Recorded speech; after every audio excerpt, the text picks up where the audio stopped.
Hello and welcome to Tippcast with myself, Shane Stapleton, and Shane Brophy, the sports editor of the Nina Guardian beside me. Shane, how are things with you? Good stuff, Shane. Just getting in the swing of things for tomorrow. Yeah, Sure. Yeah, you were saying you don't have a big session planned now on account of being a parent. That's it. Yeah, no, we'll get to some part of. We'll do something tomorrow. Maybe hit the. There's no festival or there's no parade in Nina, but there's a festival on tomorrow. I think the weather's looking decent, so we've. I suppose the partner I'm involved with the Laura Intermediate, so we have a league game in the morning. So like, what better way to start Patrick's Day than a game of hurling, like so. Yeah, and then the boys will all pile into the pub maybe to put to throw their money away on Cheltenham. Oh, that's it. Yeah. I know that the Thursday of the Thursday Cheltenham week is generally the weakest of the racing days, which are that's when the bookies make their money. So it is. Yeah, I was in Navan Racecourse last weekend for Michael Verney's stag, and I wouldn't know the head of a horse from the arse of it, so I was going in with a syndicate at my table, and every race we lost. So once bitten, twice shy. I won't be losing too much this week. We've loads of Tipperary to talk about. It's happening in all codes as ever it is. We're going to have Brian Fox of Aero Gannacarty Dunhill joining us shortly to talk a bit about the footballers who, a few weeks ago we were thinking this mightn't be a great season, but it's great to see things turning around so strongly there. On the hurling side of things, there was an okay start to the league with a win over Laois and then a 1-point win over Kilkenny. But since then, a home defeat to Dublin, and then, the mother and father of Baton's against Waterford the last time out. Well, more so in the last 10 minutes of the game. It was a bit dispiriting. It's going to be Antrim this weekend and the return of Darren Gleeson. So what are you expecting? You spoke with Darren Gleeson coming into this game. Yeah, no, I did. In fairness, he gave me a great interview there late last week in terms of it's hard to think he's his fourth year involved in Antrim. He's third as manager, and you think, God Almighty, is he there that long? And even he says it himself, he doesn't feel it that long. But it's like the first 2 years, 2020 and 2021, when he was badly impacted by COVID, and you had restricted sessions, and he admitted himself this year was the first chance they really got a concerted lot of work done, and amazingly enough, and you can see it in their performances, but they've got absolutely nothing in terms of results. It's so cruel to think that they're minus 10 score difference after 4 games, and they're in the relegation playoff, whereas I think Laois are minus 53 and they're safe. So just shows the cruelty of hurling. If you can play well in a lot of games, but if you don't win, it counts for very little. Yeah, I did watch their game, Laois and Antrim, and they had a great opportunity to ensure that they're not heading into a relegation scrap. So obviously for, on the other side of things, it's most likely going to be Offaly going through. It feels almost crazy to say it, but if Offaly and Limerick are playing a de facto relegation semi-final this weekend to meet Antrim, obviously, there could be crazy results in Division 1 here, but I think pretty much Antrim are consigned to it anyway, no matter what. Yeah. But the fact that they lost to a 14-man Laois team, this is the same Laois team that relegated them down to the Joe McDonagh last year. What's the mood like with his players? Did he give any sense of that and where he's building with this team? Because if you get relegated in both competitions, that's a fair blow. Yeah, it's actually something I put to him, and he did admit himself it's a crossroads year for him and for Antrim, because just in terms of, we go back to last year and you include the Dublin game and the Leinster Championships, Antrim have been very, very competitive for 2 years. But in the games where there's a bit of expectation on them, you'd say the Laois game last year, the Dublin game last year, when they were favourites in some eyes and they were blown out of it. I just think when a bit of pressure comes on them to perform and get the win, that's when the results tend to go the way. He said himself, Clare, Wexford, Waterford, Kilkenny in the league, when there's no pressure on them to perform, then okay, they haven't won, 2 games last year with Wexford and Clare they did win, but it's those pressure games, and it's going to be the same next week, assuming it's Offaly to play. That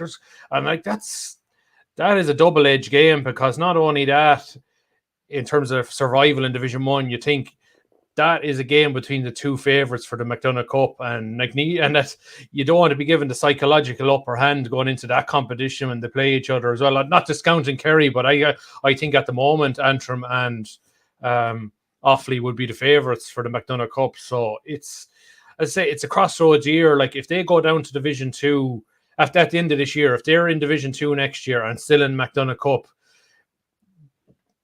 does Darren go back for a fourth year? Do some of the guys maybe think, God, am I going to give the commitment now, stuck in the second tier of both major competitions and not playing the big counties and playing in the big stadiums like Semple Stadium? That's why I think, and it's something you agree to me, it is a crossroads year for Antrim. Like, if they survive and Division 1 and win the McDonagh Cup, like, they have a great chance to kick on again next year. Yeah, I mean, you talk about that Dublin game they had last year, and some people predicted that they could get a win over Dublin. Yeah. I'm sure you remember at the time I was shooting that down in a big way because I thought it was definitely out of kilter with reality. And so the games that they're expected to deliver, like they got those results last year in the league when nobody was really expecting it, and now this, like some of these big championship games against, there was a non-performance for a lot of the Laois game last week, for a lot of the relegation playoff in the championship last year. I think that's where I said that a bit of they're the games where there was a bit of expectation on them to win, like, and the pressure was on. And look, it'll be interesting to see what he does this week, because I think he'll put out a strong team, because I don't think he can go 3 weeks without a game and then throw them in against in a relegation game cold. Like, it's you'll probably see the likes of McManus, and maybe they might only get a half. Some of the key players might only get a half, and then he might pull them off. As I said, that he can't afford maybe to take a bit of a beat and then come in psychologically in a really bad place into the following week, which is that game against Limerick, or more likely Offaly, is the one they've got to be focusing on at this stage. Like, a lot of dust has settled since Tipperary's 128-21 point defeat down in Walsh Park. Do you think now that a bit of time has passed and there's been an opportunity to lick the wounds, that management are going to reflect on how Tipp performed in the 4 games of the league? That, like, this game, it almost feels like it's it's after the fact that it's not that big of a game, really. Circumstances, Tipp needs certain results to go their way to get to a league semi-final. How do you think Colin Bonner will now be looking back on those 4 games of the league? I mean, to me, in some ways, we're no closer to really knowing the starting 15, and I start to wonder, does it feel like there's been some wasted opportunities and wasted matches here? Yeah, that was the risk. And in fairness to Colin, he was very consistent throughout his comments in the league that he was using this league to look at players. And, like, the risk with that is a settled team doesn't begin to develop. His approach to the Sunday will be interesting. As I said, Tipp still have an outside chance of getting to a semi-final. You probably think it's a long shot. Like, Waterford could beat Kilkenny, but whether can Laois beat Dublin, I don't think so. Even though Laois have probably they've done their best, you think they're going to express themselves. But I think Dublin, there'll be a backlash from Dublin after their poor non-performance against Kilkenny a couple of weeks ago. I'd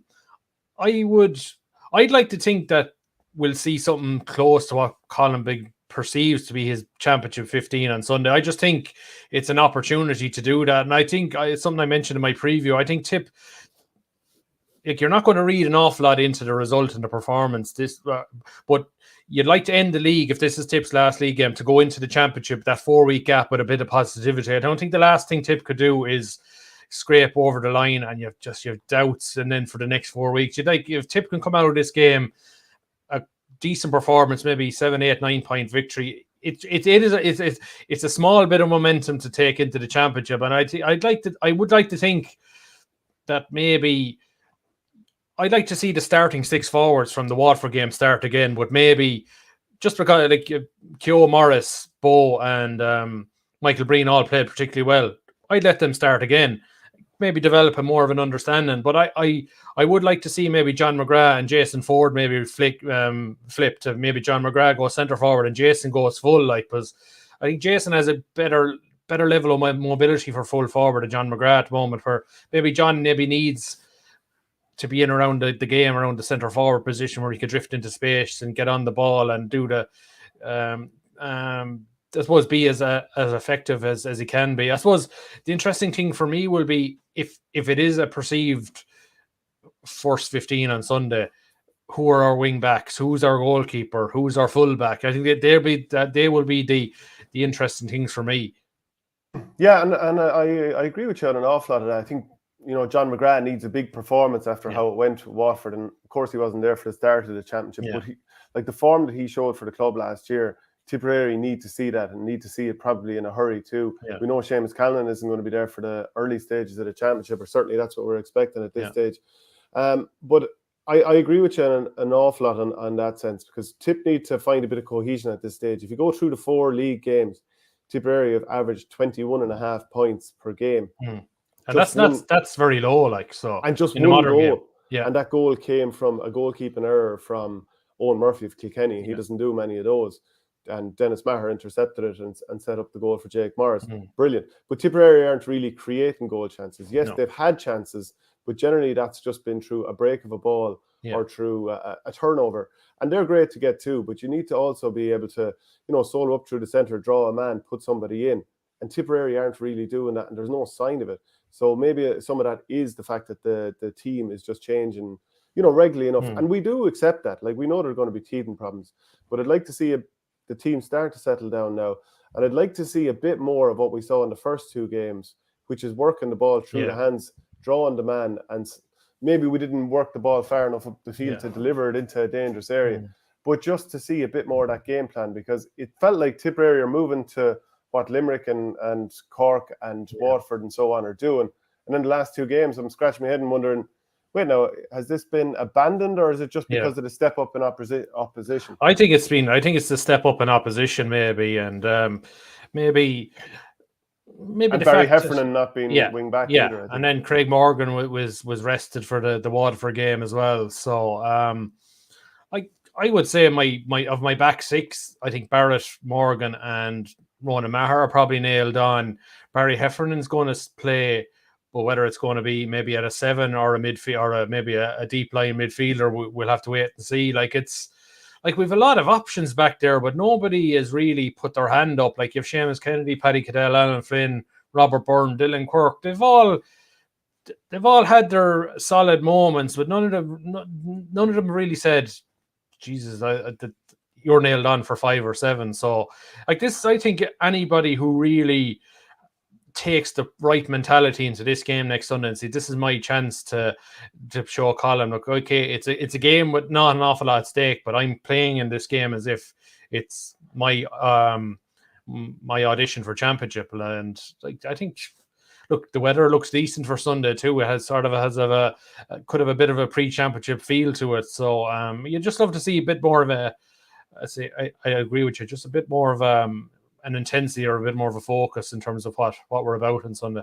Yeah, absolutely. Delighted to say we're joined now by Brian Fox. Brian, how are things? Not too bad, now yourselves? Good. We definitely have you on to talk a bit of football, but I'm not sure how much of the Tipperary hurlers you've seen and if you've had any thoughts after 4 rounds of the league. Yeah, haven't seen too much of it now. Watched a bit of the Waterford game. Just like, I suppose, the Waterford game was strange in terms of they started so well. And then I suppose Waterford just took over and probably showed a lot of shortcomings that the hurlers seem to have at the moment. But I suppose with the league, in the hurling league and its current guys, it's hard to read too much into things. Like, everyone seems to be getting different things out of it, whereas the football league, everyone is always going promotion, trying to fight relegation, whereas it seems to be a lot more experimental with the hurling. So if we're to talk about the footballers and how they've been going, things weren't looking great after a couple of games. A draw to Waterford, who'd be fairly lowly ranked in the overall order of merit, then an 8-point home defeat to Leitrim. But things have been turning around since, because it was so negative after those first few results, and then the likes of, you'd retired, Michael Quinlivan wasn't there, a host of other names. I read a stat recently that of the 26 players who togged for the 2020 Munster final win, 14 of them were gone. So you're starting to wonder, where is it going? But all of a sudden, a couple of really good wins, and Tipp are looking good. Yeah, I remember talking to you before the league started, and I said that it was going to be a challenging year. And I suppose against Waterford, I know playing Waterford on Waterford, my own experience of it is it's actually really, really tough going down to Dungarvan. Really windy pitch. They always make it very difficult. I know the day in question, Waterford played all 15 men behind the ball. So it's the one game Waterford get up for. Like, it's unreal. Yeah, exactly. They love seeing us coming. I don't think people appreciate it. It's Waterford will bow to nobody. They'll bow to Tipp. They'll bow to every other county, but against maybe Wexford was their neighbours. Tipp and Wexford, they always seem to rise for. Yeah, I've never in my life, the playing them down on Garvin, come away with an easy victory. The only time I could say I ever bet Waterford well was 1 year up in the stadium. Tom McGlinchey was over Waterford. I think I was either Peter Creed or Kearns was over us. I can't remember. Kearns, I think that was the time you had to play Cork 7 days later. There was a bit of the scheduling was a bit harsh, like so. Yeah, well, I remember 2016 we played him, and 2016 we definitely played him down in Dungarvan. Yeah. We bet him by 3 points, I think, and George Hannigan kicked 3 or 4 points, which he probably never did in his life. But then maybe it was before that, maybe it was 15 or 14 we played him, and there was a quick turnaround.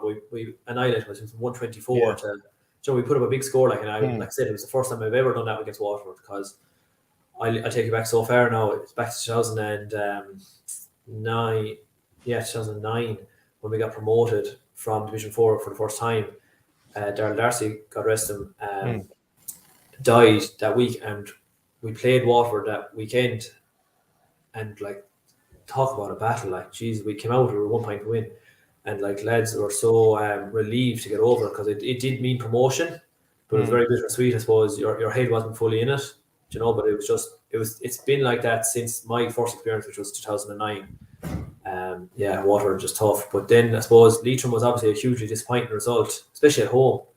Now, didn't get to see it myself, just saw a few highlights, and we seem to just be very lethargic moving the ball, and that's probably, I suppose, it was a feature of last year as well. We just didn't move the ball at any great pace, and the break kind of came and worked in our favour because we had a week off. Then the Wexford game got postponed, so we ended up having 3 weeks of work where they kind of went about changing the game plan, I suppose, and altering things, and it definitely worked against Sligo. Like, the comment was that the directness that we played with was a lot, you know, we moved the ball a lot faster, we were a lot more direct, we kicked a lot more ball in, like, we were willing to take the risk of losing possession to get the ball into Connor and Seanie O'Connor and Mike O'Shea that bit faster, like, you know. And look, some days that will go well, some days that won't, but at least it keeps teams guessing as to what you're doing, like, you know, because if they know you're going to carry the ball or going to be slow, they know how to set up against you. Whereas if they think, okay, we need to push out a bit here and press the kick because they're going to kick early, well, it makes them think a bit more, it makes them a bit more uneasy in defence. So had a great performance against Sligo. Wexford, by all accounts, was not a good performance, but sure, you bank 4 goals, it's very hard to lose a match. You know, chatting to Connor there, he said, like, you know, they weren't overly happy with the performance against Wexford, but like said, a win is a win. You go down to Wexford Park, again, really hard pitch to go down to because of, I suppose, it's just on the coast, very breeze, you know, we were very strong. And then they played the best game all year probably against Cavan, and probably the best game in 2 years, because they just went at Cavan. And we have always played well up in Brophy Park. I was laughing, I was chatting to Craig Fitzgerald afterwards, he was doing commentary on the Sunday, and I messaged him afterwards, like, you know, I said, you know, we always play well up there. It's like our second home, like, you know, we bet Derry up there a few years ago in 2016, we bet Cavan up there in 2017, we bet them there in the league before, we lost them in 2017 also in the league to get promoted to Division 1, and that was with 14 players, and we probably should have bet them on the day. So we just always perform up there, and look, I was on the edge of my seat to listen to the radio, and they could have lost it. But then again, they could have won it they could have been out of sight as well. Like, you know, it was just, they seem to have gone with a strategy of backing themselves that we're going to score more than our team. We're not going to be as defensive minded. We're going to go a bit more man on man inside and trust Shane and Jimmy and Jack Harney inside. And look, the 3 boys are solid as rocks. Like, you know, Shane, I think he's one of the best defenders there is, like, in Munster. He's just so tenacious. So, like, he doesn't look like it, he's so physically strong, and like, he's got speed to burn, like, you know, we called him Roadrunner there for a while. He's just he gone. Like, he did a great job on David Clifford last year in the game in Thurles. Like, I think Clifford got the goal, but that was about it. Like, he marked him out the goal and did nothing. Didn't participate in the game at all. Like, Shane knows what to do. He knows how to get under a lad's skin without getting caught, I suppose. And he's got the pace for most lads, you know, and obviously today against Kerry, we had a bit of support for him, like, you know, I mean, you can't trust how we set up against Kerry last year to how Cork set up. Yeah. You know, that's the way you probably need to kind of nullify his threat. Shane, I'm going through the top scorers here in all 4 divisions, and maybe I'm mistaken, but just at a glance here, Conor Sweeney is the 3rd highest scorer in all 4 divisions. But it hasn't all been him. He scored 422 in the campaign so far. Who else has impressed you up to this point? Yeah, like I suppose there has been a couple, and I suppose somebody Brian might allude to. Like I think David Power and deserves an awful lot of credit, because you see in a lot of J now where a manager can come so stifled that this is the way we're going to play, and even though it mightn't be working, you're still welded to that game plan because you think you can't change it. It was as if David and the selectors decided after the Leitrim game, this what we were planning on is not working. And it's like they completely ripped up the game plan and said, we're going to try something different. And I was going to ask Brian this first before I come back to Shane's question. It reminds me an awful lot of the John Evans style, where you were compact in defence, you got men back, but when you turn teams over, you counter-attacked at blistering speed. And look, and Tipp have the Fahys and the Bill Mahers and the guys that can carry the ball quickly, and they're not afraid to maybe deliver the early ball, as you say, into Conor Sweeney and Mikey O'Shane and Conor. I just think that the management deserve an awful lot of credit for accepting that obviously whatever was working in the early part of the league wasn't working, and they changed it. Yeah, but look, the lads have never been afraid to make those decisions. I mean, yeah, I look at 2020, and before lockdown, we weren't really going that well. We were playing a certain style. It had been, I wouldn't probably say it was successful. We had only won one match, but we'd drawn against Down. We'd beaten Louth and lost to Derry. We'd lost to Cork and Longford. So we got bit by a few teams, but we came very close to beating Cork. And when we came back from lockdown, they said, look, what happened before lockdown wasn't working for us. We changed the style. We changed the way personnel in certain positions, number one, and how we set up, number two. And like, there are things a management have to be brave enough to do. And at an inter-county level, you can't have one idea in your head and say, we're going with that no matter what, because what a plan will work against one team won't work against another team. I mean, if you're a fan of NFL, you'll see how certain teams do very well against passing teams. They do very poorly against the running team. Like, it's amazing, like, how things can manifest itself. And inter-county football is definitely going down that route where if you change personnel in certain positions, or if you change the way you approach a game, it can pay dividends against certain teams, like, Yeah, just let's come back to Shane's question there in terms of, I suppose you go in terms of players have done well. I think you'll be more familiar with him in West Tip. Like, Mark Russell really seems to have fitted in brilliantly in the middle of the field. Like, he's Paddy Russell's sons. Like, he's good stock. He's a good solid lad. But I think he's scored in the last 3 games from the middle of the field, and looks like he's really settled in there well. I suppose without Stephen O'Brien there, he's really gone in very well. And I suppose Michael O'Reilly in goals has just been another one there too. And I know there was issues with kickouts against Wexford, but God, he really seems to, against Cavan, he really seemed to have found his comfort zone. So look, it was always going to be a year of transition and getting a few guys in there, but like, they're really, and throwing Mikey O'Shea there as well. Like, the few fresh faces really seems to have made an impact. Brian. Yeah, well, look, Mark Russell, I suppose, has been playing for Carlow for the last few years. Obviously, he's a Latin man, like, and I would have said he probably should have been in earlier. He's shown it, but he was in with the hurlers for a while and stuff like that. Might have kind of stopped him from maybe committing to the footballers, but like, at club level, he would have always been kicking 2-3 points for Carlow, like, and he would have been probably outside of Barry Grogan, he would have been their main scoring threat, like. Mike O'Reilly, I'm not surprised that he's made that step up. I mean, himself and Evan last year were having a serious battle for the number one spot, like, and people don't see that outside. They just see Evan starting and they say, oh, sure, is he, like, they just take it for granted because sure, he's been there since 2015, like, he was more or less automatic first choice. Yeah. Whereas, Mikey has really been putting the squeeze on him, and look, Mikey's got his opportunity now. And like, he played phenomenal against Cavan. Like, he was instrumental in so many ways in terms of obviously kickouts, which are nearly more important than making the saves because it gives you field position, it gives you starts your attack. He made 2 great saves, and then he got involved in the play. And like, you see Began, you see Niall Morgan getting involved. At one stage there, Mikey got up to the 45, and I was laughing. I was thinking, geez, he's going to have a pot here now. But he actually laid it off to Kev Fahey. I think Kev missed the shot.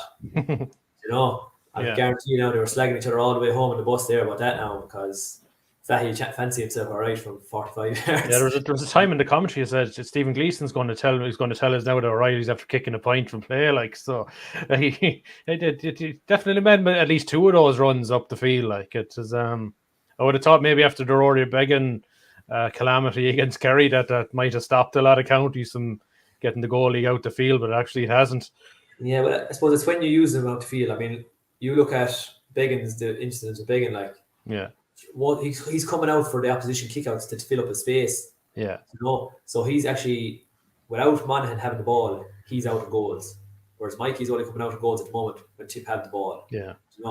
And teams, and like I said, I mean, I couldn't believe he got to the far 45. No one engaged him. Like, I mean, in your mindset, yeah, you're marking your man, but if you're the corner forward and Mikey O'Reilly is the goalie, is past the corner back. Sure, why would you be still marking the corner back? Like, why don't you go back 20 yards and tackle him? Like, unless the cornerback is going to have to run up beyond him, like, So it's crazy in that regard that he got so far without being tackled or anything, like, Brian, that evolution isn't going to stop now. Like, keepers coming out the field, getting involved in play, they might pick and choose a little bit more. Beggan obviously had a couple of things that went against him there recently, but it's not going to stop, is it? No, I think we're already getting the start of it now. I think their involvement. I think what the next step probably will be that you will have them outfield nearly full time. So they wear the number 1 jersey on their back, but they will be marking. Could be playing wing back at a time and marking a lad run around after him, and someone else could be stepped into goals. I think that's haven't Dermot converted an outfield player into a goalkeeper, or if I'm mistaken? No, Galligan used to play outfield for Cavan, all right. Oh, Cavan. I wasn't sure whether Ethan Rafferty not played there recently. Sorry, I thought Ethan Rafferty played there recently. I think he might have. Not to my knowledge, no. You could be right, but I just remember Raymond Galligan used to play outfield for Cavan. Yeah, and even what's his name? He's involved with Wexford. Well, he's not involved with them anymore. He's involved in the background team. Shane Roach. Yeah. He used to be outfield, and he went into goals as well. Do you know? So it's this fluidity between positions, like, like, sure, how many fellas now are able to play corner forward and could play midfield or wing back? Do you know? Like, Sweeney made a turnover there inside his own 45 because of his tackling. Do you know? And his ability to tackle. He's probably one of the best tacklers on the team, like, but he's also one of your best forwards, like. So your goalies are going to have to be fluid, like, they can be able to score, they have to be able to tackle him and chase the lad downfield, and other lads who, like Mikey Quinlan would be a perfect example, would actually have experience playing in goals, like, could drop into that role if he was further back to pitch and had no problem doing that. I think the day is going to come where you could have a goalie outfield and the cornerback's going to take the kickouts. I think it's not far away. Can we broaden out the conversation for a second, Brian, and just ask you about the All-Ireland race? Obviously, not too many people are expecting Tipperary to be involved in the All-Ireland race this year. But who do you think are the main runners and riders? Like, are Tyrone, should they be concerned about that loss to Dublin? Are Dublin back after beating them in Omagh? I thought it was actually a very, very poor game between Dublin and Tyrone. Like, Dublin don't seem to have made that much progress. Like, I know they bet them well, but Tyrone just looked very lethargic in what they were doing. Dublin had some good moments, but then if you saw the second half when they were in control, they went back to the habits that had really cost them in the first 4 games. I mean, they had 2 or 3 goal chances and they spurned them all, and it was the final pass, and I couldn't get over it. Like, wasting really, I suppose, easy opportunities. And that's definitely come back to haunt them a bit. They still are too reliant on Kieran Kilkenny, Fenton to do a lot of the kind of the damage to create an opening for someone else at the moment. Like, they're missing Conor Callahan to break a tackle, create the overlap, or they're missing a James McCarthy coming from deep. That's how I feel about it. Tyrone probably will be worried, I suppose. They haven't performed to any great degree in any game. They've had moments, but probably lacking a bit of consistency. And they've had a huge upheaval of their squad as well. Like, a lot of fellas who were there and part of the squad who said they were pushing forward for a place are no longer involved. So now they have brought in other lads, and you have to give them opportunity when you had 4 lads suspended. Other lads come in. So that does have an effect. Obviously, Kerry and Mayo are looking really good. Armagh, very impressive so far. I think they handled themselves so well in terms of how they dealt with the Tyrone game, because I thought that was going to be the real test for them, because Tyrone just seem to bother Armagh. Most Northern teams do bother Armagh. Like you see Monaghan, Druid there. Armagh they have some brilliant footballers, probably the most natural footballers of a lot of teams up north.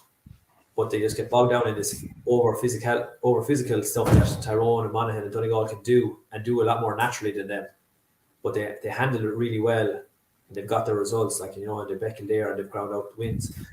I like Derry, I like Galway. I think I said it before that I fancied Derry and potentially Roscommon, but Galway have been impressive now, I must say. If you were to predict it now, who would you go for your All Ireland winner 2022? Jesus, it's so hard. It's just very. Look, you know what? It's probably going to be the most open. Like, reality is, right. Yeah, you have your 4 teams that were in the All Ireland semi-final last year, and everyone would have expected them to be in the All Ireland final. But the fact that they've kind of really have come back to the pack, you couldn't actually guarantee they're going to win Leinster. Like, Kildare are looking very impressive. Like, they don't look out of their depth in Division 1 at all. Whereas previous years when they've been promoted, they looked like they were just fodder, like that they were going straight back down. So they've something going on there now. Glen Ryan and Rainbow, Johnny Dye, like, you know, they seem to have got a lot of things right. And look, Jack O'Connor laid a lot of those foundations. Like, they have some serious quality players. Up in Ulster, Armagh, Tyrone, Monaghan, Donegal, Galway, Mayo, and then Kerry. Do you know, you have 8 teams that are realistically going to give it a shot. I probably would go with, if I had to, I'd probably better say Kerry, I suppose. Be safe. Yeah, I think it's I think for the last year of what we were going to have the knockout qualifier element, I think it's going to be a brilliant championship. You have the top 8 in Division 1. I think you throw in Derry, Galway, and maybe Roscommon. You could get some brilliant knockout games in when the All Ireland series and the Tailteann Cup. The split comes there, and I think you could get some. You could get some. I wouldn't say strange results, but I think you could get some great contests where you'll have 10 or 11 teams who will look at each other square in the eye, and they won't fear the opposition in front of them. Yeah, I definitely agree. Yeah, sorry, I was going to say, Brian, I agree with you. Like, it is the most open All Ireland in probably a decade. Yeah, I just think, like, if Derry got one in Ulster, like, I wouldn't be surprised. They are hugely impressive now so far in how they've gone about it. And even if they don't, they're going to be they're not going to be in the Tailteann Cup. They're going to be the one. Just say if they lose in the early round in Ulster, they're going to be the one team in the first round of the qualifiers nobody will want to get, like, because they're young and they're enthusiastic and they have scoring forwards. Like, it's a total mindset switch in Derry. Like, you know, like, they went from being overly defensive, and then after lockdown they came out and said, right, you know what, we're going to change our style of play. We're going to go offensive. We're still going to be very solid and back at the back, but it's the freeness to, you know, the forwards have been given to actually go and have a cut. And their movement, it's just really, really impressive now. And any game I've seen them play, they look very good. And in actual fact, I know people be giving out and saying, "Oh, Northern football will be negative." It was actually Roscommon were definitely more negative than Derry. And like, see, Roscommon will get away with it because they're not a Northern team, number one. But number two, like, I've experienced it ourselves. Roscommon, no, they're streetwise. They did it to us in Division 2 a few years ago. We were winning by 6 points. They got a goal, they got a few points. And next thing, they went cynical. They pulled and dragged every single lad down off the ball, stopped any bit of running at all. Like, and maybe Derry hadn't come up against that. You know, up to this point, Derry have probably been used to Division 3 teams, Division 2 teams who are a small bit cleaner, a small bit tidier. And now they're coming up against teams that are, hey, look, we're experienced too. We know what to do to try and stop your momentum. Like, so it was great for Derry, I suppose, to not get it all their own way. They had a draw. They're still in a very good position to qualify. And I think up in Ulster, they had the football for any of those teams. You know, you're making Roscommon sound a bit like Atletico Madrid, actually. The more we talk about them. Do you know what, though? If you look at their games, like, and I have a bit of respect for Roscommon. Like, I backed them at the start of this year to get promoted, and they're thereabouts. They're always there. They had a huge amount of success maybe around the time when I was 18, 19, 20. They were winning Connacht 21 titles and so on like that. And that was the vast majority of the team for the last 10 years. And a lot of them have moved on, like, you know, Tony Shine, Colin Craig. But the fellas underneath them haven't had as much success, but are still there. They're still always there looking at a Connacht title. They're never far away from it, like, you know. They're always close to Division 1. They've been up and down, I don't know how many times. they are streetwise and they know how to mix it. They can play they play some serious football at times too. Like, they have some real knacky forwards, as in, small lads who move a lot, who can not afraid to take on and know how to draw frees as well. Yeah, I was just going to turn it back to Tipp there, Brian, in terms of I suppose the Carlow game on Sunday. It's I suppose a bit of expectation now coming on, because like Tipp, their fate is in their own hands for promotion. 2 home games to finish, win both, they're up. And then you probably get a Division 4 final in Croke Park, a big day out into the championship, a game against Waterford you'll be expected to win, and then probably then you're playing Limerick or maybe a Clare in a Munster semi. I know Tipp wouldn't fear, like they'd always feel even if Clare 2 divisions above, you wouldn't fear Clare in the slightest. The year could open up, like a Munster final isn't beyond the bounds of possibility. But I was just thinking, if Tipp would playing for the All Ireland Championship or potentially playing in the first ever knockout Tailteann Cup, like what would serve Tipperary better? I'm not sure. Like, I suppose, like, ideally you'd want to be playing in the higher level. And look, the All Ireland series will only guarantee them 1 game. But but if you're getting to a Munster final and experiencing that level, like, that's 2 massive games you're going to get during the summer. Yeah, well, look, every team, if they don't have the ambition to be in the top 16, around nothing, I suppose. And I suppose the fact that we've been in the last 5 years, 2020 and 2016, we've been in All Ireland semi-finals. That's where Tipperary obviously feel we belong. Even though our league form hasn't suggested that. And, to get 1 knockout game, I suppose, in the All-Ireland series, you'd be saying, oh, that's tough. But you've got to remember, to get there, you'll have to bet a Division 2 team or Division 3 team. Now, Limerick are still, now they've had a bit of a slip up there against Louth and Westmeath now, and they're now probably going to struggle to get promoted. But I would have said they were very close to promotion at the start. Clare, Division 2, solid Division 2, won't get relegated again. I think Clare, their biggest challenge has been to bring their league form into the summer. That's been their biggest challenge, because a lot of the years they've got Kerry, and then the last time they didn't get Kerry, they got Limerick, and they got bet by Limerick in 2020. So, to get to a Munster final, you'll have to beat one of them. You're in a Munster final, I would nearly, obviously, 100% it's going to be Kerry, so that's a Division 1 team that have serious All-Ireland aspirations. So you've had 2 fantastic games there. So if you get another 3rd championship match there, in that regard, well then, you've had a huge amount of exposure for the younger lads to play in the top teams, as well as obviously hoping promotion. And I think at the moment they're not taking anything beyond Carlow, because this league has been so up and down. Like, if you look at London won their first 3 games in the bounce, and everyone was going on about, and there was interviews going on about the manager and about getting promoted and how good it would be for London, and how they've made no excuses for their 22 months without a game. But now, unfortunately, they lost the last 2 matches and lost both of them pretty badly, so there could be a kick in them, and Tipp don't want to get caught on the last day losing to London or to Carlow. Like, at the moment, if we win our last 2 matches, we're guaranteed. If we win 1, then we're relying on results to go our way, and you don't ever want to leave it to rely on other results.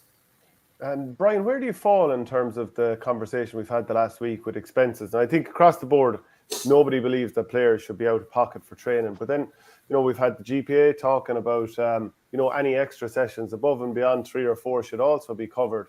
But then if you think of the ESRI report from a couple of years ago, players are doing up to 31 hours in a week in terms of commitment towards a team. So from my point of view, I think, like, it's now been agreed that 4 sessions per week will be covered in terms of travel expenses. But, like, how would you even do more than 4? And surely, if you couldn't do more than 4 pitch sessions per week, any gym should surely be done at a player's own leisure at a time of their choosing. And then, like, Zoom sessions if you want to do any analysis. So where do you fall in this debate? Well, see, that's your first problem there, is that you're assuming that the 4 sessions is enough, because no county is doing 4 sessions. Pitch sessions? Only 4 sessions. They're doing 3 pitch sessions. They're doing 2 gym sessions. And the gym sessions are nearly always supervised now. But why do they have to be? Like, they don't have to be. Like, the pitch sessions, if there's 4 of them a week, they're now covered. That should be the end of the topic. Everything else, you do yourself. It's about accountability. It's about trust, I suppose. I mean, you have to have a manager who's going to trust you to do it on your own, and a lot of managers don't. And but surely that's a reflection on the manager rather than the adults that he's actually managing. But that's been probably the bigger issue, is how managers treat players and what they expect from players, and then as a result, what players are willing to do. So, for instance, we were getting, like, you know, I was GPA rep for Tipperary for just 7-8 years, I suppose. I took over from Brian Mulvihill when he retired, and we never got, let's say, expenses for going to the gym.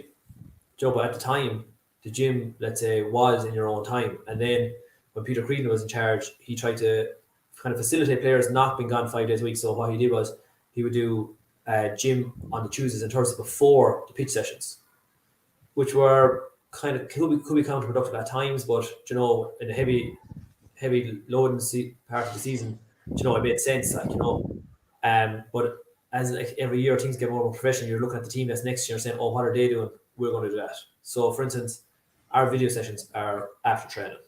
You know, you're not trying to go off and do another session just for video, bringing all the lads together, or you're using social or apps that can send you on videos of players you're marking or teams, you know, so that kind of element can cut out. So for most teams, they're doing 2 gym sessions, 3 pitch sessions, and they're doing the gym together.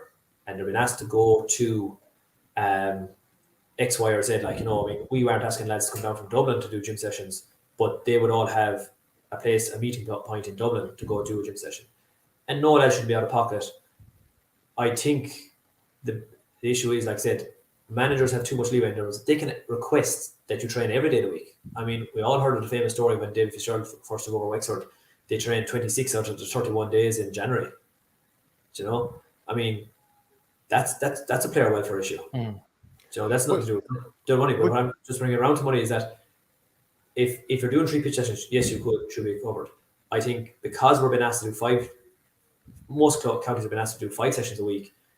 Yeah, you probably should be covered for all of them. But I think that if the trust comes from manager to allow you to do stuff like your gym sessions at home or do them close to where you are, then that eliminates that problem. And that probably has to come in at county board level or Crow Park level, that they say, look, the max amount of times you can meet per week in a 7-day period is 4 times. And that's your gym, that's your pitch sessions, you know, and that is a possible way of, you know, I think it's very, very strict in some places like America. If you look at the NCAA and college athletes, like, because, you know, they are technically amateurs, but yet they're treated like professionals because they have all the scholarship stuff. They're not entitled to any kickbacks or anything like that. You know, there's a whole thing of that, and there's very, very strict guidance on that. I think Crow Park will probably have to go down that route if they're going to. But Shane, surely this is where the GPA should be pushing for player welfare and making sure that some mechanism can be brought in to limit the amount of collective sessions per week where a player has to travel, rather than just saying, hey, give us a blank checkbook there. Yeah, I know. I think it's a massive opportunity now to I suppose nip this issue once and for all. Look, I'm undecided. The players, like, they should never be out of pocket for anything. But like, I suppose the thing we've learned maybe from the last 2 years and even from just normal life is, I suppose, work-life balance. And I'd be thinking, can we not? That should be the same in terms of sport. We need a sport-life balance like this, and this should be. It shouldn't be just about a blank check in terms of expenses. It should be. We all know it went mad before COVID. Like, we saw every year nearly the expenses of, you go to the county board conventions all over the country, every year the expenses were going up and up and up. And I suppose COVID came along and it put a halt to that, and the Crow Park were essentially put in charge, and they were the ones funding the expenses, and it took all the pressure off the county boards. And like, we don't want to go back to that situation again where it's the county boards with the deeper pockets can sort of spend what they like, and maybe the likes of Leitrim to a certain extent who would have limited funds or then ending up not training as much as maybe their Roscommon next door because they can't afford to. Like, so I in some ways, look, I understand the GPA wanted to go back to pre-2020 in terms of making sure we're going back to pre-COVID in terms of all players were looked after. But I just think Tom Parsons and the GPA, this is a massive opportunity in terms of a player welfare issue to nip this thing in the bud. But it's like, we all know county treasurers in every county, the one thing they hate doing is spending money. So why, and like, people think it's like it's our money too. It's me going to a club game, or Brian, you paying in to go to a club game. That's generally where a lot of the money comes to fund county teams and that counted and paying some of those expenses in the old days. So it's like I'd hate to go back to a situation where a young lad or a player has gone 5-6 nights of the week with the county team. That's just not sustainable. I think 4 is a fair number. Like anything after that, like I wouldn't even say anything after that, because like that's just carte blanche for maybe the counties that can afford to pay the extras on top of that from doing what they like. I just think this is a massive opportunity to, I suppose, stop the one to have that sort of sport life balance at inter-county level, and maybe not have it go back to where it was pre-2020. I do agree with that about the balance. Like the reality is, players are retiring younger and younger because they can't maintain that level of elite training when they have so much other stuff going on in their personal life and in their work life. You know, I mean, if you're going for promotion or if you're changing jobs, like you shouldn't have to think, how is this impacting upon my sport? Like, you know, that has obviously happened, and we see it. You know, fellas stepping away and stuff like that. And I suppose when I saw the interviews on the Sunday game, and I saw Colin O'Rourke, I didn't really agree with what he was saying. You know, I mean, to compare the level of travel and so on that the county player would do, I mean, like imagine being 3 months in arrears on on expenses, and like if it was even 4 sessions, like, you know, that's, I remember I was talking to my wife there recently, and we just said, God, with the price of diesel and stuff like that, if I was waiting for it, I could be easily, I could say it could be nearly €1,500. I've spent in diesel traveling in and out to Thurles 3-4 times a week, and that's only for 3 months. Do you know? And I'm in a lucky position. I have a job. Do you know? Imagine being in college. Like I know, like an expenses issue for Tipperary, where lads driving from Dublin, Cork, Limerick to training is a lot different from Dublin, where they're probably all within 10-15 miles of where they're training. Like, so okay, they might spend a lot of time in traffic, but the expenses, I'd say the expenses for the Dublin teams is very small compared to a county like Tipperary. Yeah, but look at the lads coming back from Dublin to they either get to train, which is €55-60, or else they drive, because if they get to train, the train might arrive too late, and this often happens. So they often drive. So that's 4 or 5 times the length of the journey I'm going on. So if my expenses were 1,500, they're 7,500 in the whole, like, you know. Yeah. And I know it's a huge issue in obviously female sport, and I'm not going into the whole equality thing, but it is obviously something that's popped up, because I see my own sister, she plays Camogie, and she's living up in Dublin, and for her to come back twice a week, sure, she'd be broke. Like, that's just as an example, like, you know. And you're expecting your players to do this at an inter-county level. You wouldn't ask a club player to come back from Dublin midweek, you know, and be out of pocket to that degree, but they're expecting county players to do it. And like I said, I go back to the point, the managers have to show a bit of trust to say, look, come back for this amount of sessions, but inter-county managers aren't doing that, like, you know. So that is part of the issue, and Tom Parsons can address that at a different time as part of GPA, but their first priority is to say, well, look, if you are training as much, because we can't at the moment effectively stop you from training more than 5-6 times a week, then we want to make sure that you're looked after and that you're minded and that you are compensated. I think we're broadly all on the same wavelength with this, just maybe not the conversation that was had over the weekend. Brian, there's one final question to ask you here. Paul Tierney asks, are you doing any coaching at the minute, underage or so on, or just still playing away at club? Well, depends what you define as coaching now. I'm involved in my club at Rogue, and I'm doing a bit of coaching in what we call the nursery. So my oldest young fella is 4, and we set up a nursery last year, and we were around 25 kids. So I'm involved in that. But other than that, not coaching, no. So I don't even know what I call that coaching. It's more like babysitting. But it's good fun now, and the kids love it, and it's great. Look, I think it's something that a lot of clubs should be thinking about.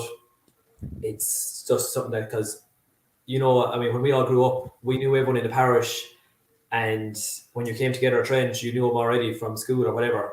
Whereas a lot of times now, you don't know them, because people aren't going to mass, or they aren't as involved in the community. So it's a great way for parents and kids to get to know each other and to create that sense of community. So we're really looking now that we have a lot of parents who are really interested, like, and I'm just helping organise it and stuff like that. But I'm going to stay away from the coaching for the moment, just play my sport, have a match tomorrow now against my Carlow in the Old County League, and looking forward to my first County League match in a number of years. Well, brilliant stuff. Best of luck in that match anyway, and great chatting to you. Some great insights as always, Brian. Thanks, lads. We'll talk to you again soon. Okay, so that was Brian Fox, former Tipperary footballer. Great to chat to him. There's loads to chew on there with regard to all of those topics. That I'm very honest. Like I do think there's a bit of media brinkmanship going on between Tom Parsons and the GA. I think I'd be shocked if Tom Parsons doesn't accept that this is an opportunity to rein in the amount of time players are training and preparing for games. Instead of going back to the old way where it was just whoever could afford to go 7 nights of the week can afford to go. And I just think it's maybe it's the cynical. Like you see the reaction Pádraig Joyce had to the edict that came out last week. There is a cynical. Maybe a Pádraig Joyce is one of those managers who's not going to abuse it, but like for every Pádraig Joyce, there's probably another one that is going too far, like in what they're expecting players to do. Yeah, I think it needs to get to a stage where the GPA intervention means that county managers that they set up a mechanism so that players can report when their teams are overtraining them or so on and so forth, which, anonymously, obviously, because no player wants to just do it, whereby they're being forced to go down and train and they're not getting remunerated for it, that they're being forced to collectively assemble for gym down the country. That needs to be the stage. That needs to be what the GPA is pushing for, rather than always talking about where's the next lot of money for the GPA. Because I'm a club player, have been all my life, and an awful lot of what they stand for is not what I stand for. But I want to see inter-county players looked after and not out of pocket. So I think there is always that elitism element that I'm concerned about. But get your comments in and let us know what you think. We have Thomas Conway joining us now to talk all things Camogie. How are things with you, Thomas? Not too bad at all, Shane. Interesting discussion there. Brian made some very salient points. He certainly did. We got conversation that can run and run. Can you talk to us about the Tipperary Camogie side? We also want to talk about the minors, but just give us your thoughts on the Tipperary Camogie and I suppose even the second team and that heavy defeat over the weekend. I'm not sure if you would have seen the game, but that would have been a heavy loss to Waterford. Yeah, I wasn't at that game. I was at the Dublin game. And I suppose it wasn't as, to be honest, there were a lot of positives you could take from it in the sense that, this was a real challenge to Tipp. And I probably underestimated Dublin myself. I didn't think they would pose as strong a challenge, but they did. And they really held their own. You have to hand it to Adrian O'Sullivan. He's a kind of young emerging coach. And he has a really well-drilled collective, a great bunch of, a talented bunch of players there. But from a Tipp perspective, I suppose it wasn't as... as free-flowing and easy as their first 2 games. But I think Bill Mullaney would be very grateful for that. They needed a challenge. They needed to be pushed to the limit. And Dublin did that. And I suppose Tipp rose to the challenge in the sense that they won the game. And, they did what was required. There were, they kind of flickered at times. The performance, first half, very impressive for the first 20 minutes. Looked like they were going to annihilate Dublin. But gradually allowed them back into the game and kind of reasserted control in the second half and saw it out well. Now, conditions were